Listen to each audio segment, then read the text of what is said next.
స్వేచ్ఛ టీవీ ప్రేక్షకులకి స్వాగతం. ఈరోజు మనం మరో సైన్స్ సంగతి తెలుసుకునే ప్రయత్నం చేద్దాం.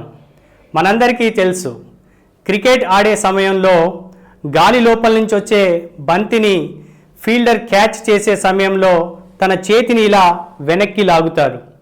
క్యాచ్ పట్టుకోవడం కోసం చేతిని ఇలా ఉంచకుండా ఎందుకు ఆ ఫీల్డర్ చేతిని వెనక్కి ఇలా లాగుతాడు అంటే మనం కామన్ సెన్స్తో చెప్పేస్తాం. చేతిని ఎందుకు వెనక్కి లాగుతాడు అంటే చేతికి దెబ్బ పెద్దగా తగలకుండా ఉండడం కోసం చేతిని వెనక్కి లాగుతాడు అని కామన్ సెన్స్తో చెప్తాం. కానీ ఈ కామన్ సెన్స్ వెనక ఏమైనా సైన్స్ దాగుందా? Is there any science behind this common sense? మనం చూద్దాం. అలాగే మరో ఉదాహరణ మీకు చెప్తాను. మనం ఎత్తైన ప్రదేశంపై నుంచి కిందకి నేలపైన దూకడానికి ప్రయత్నం చేసేటప్పుడు రెండు రకాల నేలలు ఉన్నాయి. ఒకటి గట్టిగా ఉన్నటువంటి నేల, ఫ్లోర్ మనకి ఉంది. అలాగే దాని పక్కనే ఇసుకతో కూడినటువంటి నేల మనకి ఉంది.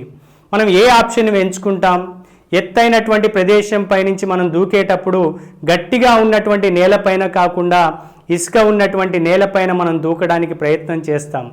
ఎందుకు అలా చేస్తామని అడిగితే కామన్ సెన్స్తో చెప్తాం. నేలపైన, గట్టి నేలపైన మనం దూకితే దెబ్బ బాగా తగులుతుందని, ఇసుక నేలపైన మనం దూకితే దెబ్బ తక్కువగా తగులుతుందని కామన్ సెన్స్తో చెప్తాం. మరి ఈ కామన్ సెన్స్ వెనుక ఏమైనా సైన్స్ దాగి ఉందా? Is there any science behind this common sense? దీని గురించి కూడా మనం ఆలోచన చేద్దాం. మరొక ఉదాహరణ కూడా చూద్దాం. ఒక ఎగ్ తీసుకోండి, ఒక కోడిగుడ్డుని తీసుకుందాం. ఆ కోడిగుడ్డుని మొదట నేల గట్టిగా ఉన్నటువంటి నేలపైన కొంత ఎత్తు నుంచి డ్రాప్ చేయండి, వదిలేయండి. ఏం జరుగుతుందో మనకు తెలుసు.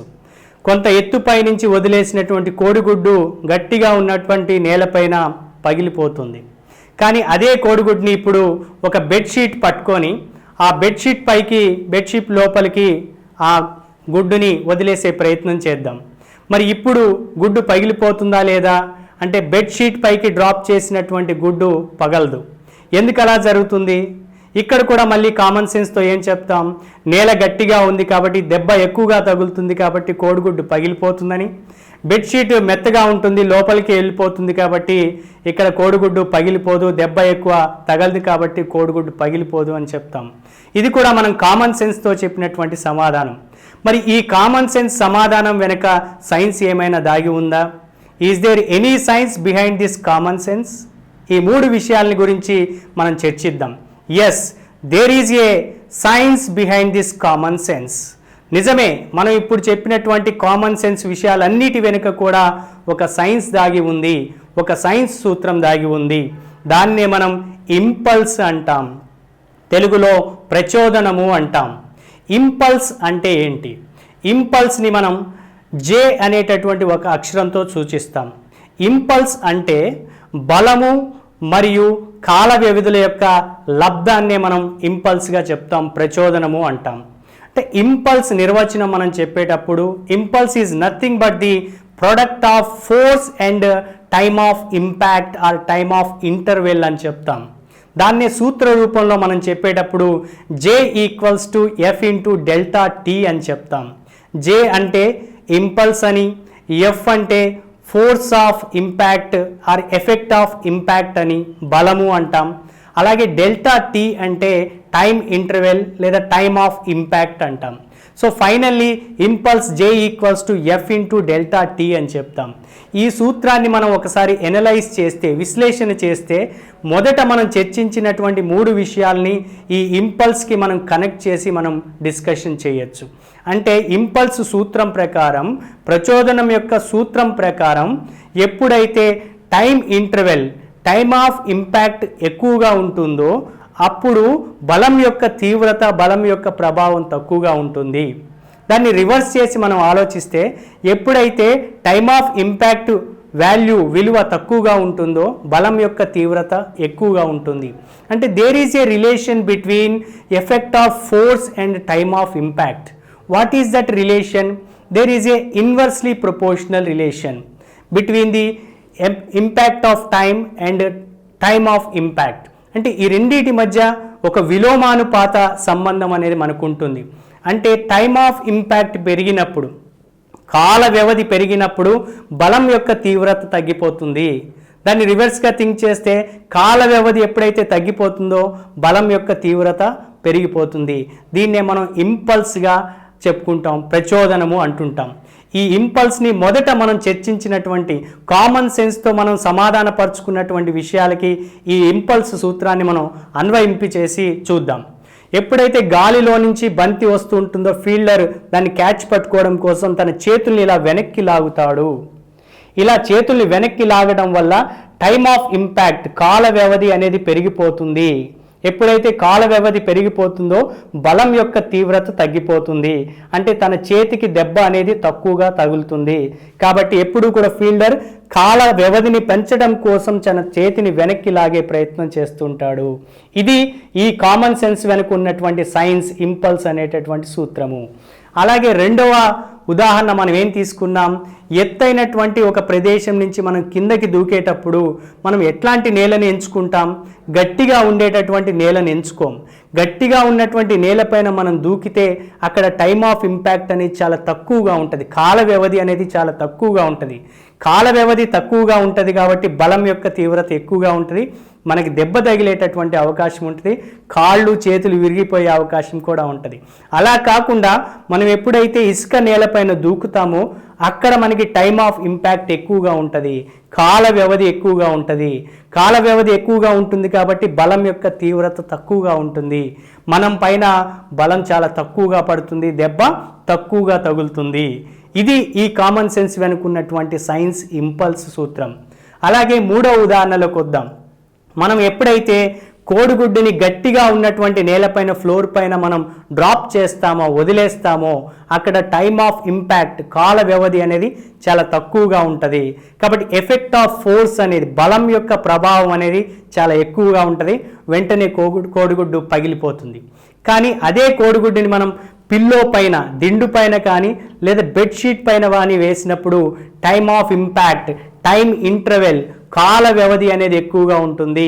కాల వ్యవధి ఎక్కువగా ఉంటుంది కాబట్టి ఇంపల్స్ ప్రకారం ఫలిత బలము, బలం యొక్క ప్రభావం, దాని తీవ్రత అనేది తక్కువగా ఉంటుంది. కాబట్టి బెడ్షీట్ పైన వేసినటువంటి కోడిగుడ్డు లేదా పిల్లో పైన డ్రాప్ చేసినటువంటి కోడిగుడ్డు పగలకుండా ఉండగలుగుతుంది. ఇది ఈ common sense వెనుకున్నటువంటి science.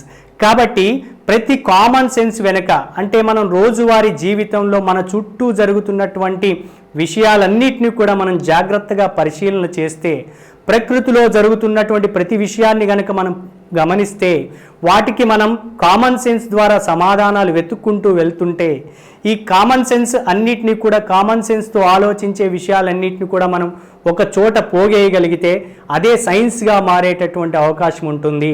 Accumulation of common sense May leads to development of science. Common sense ద్వారా మనం సైన్స్ని అభివృద్ధి చేసేటటువంటి క్రమంలోకి వెళ్తాము.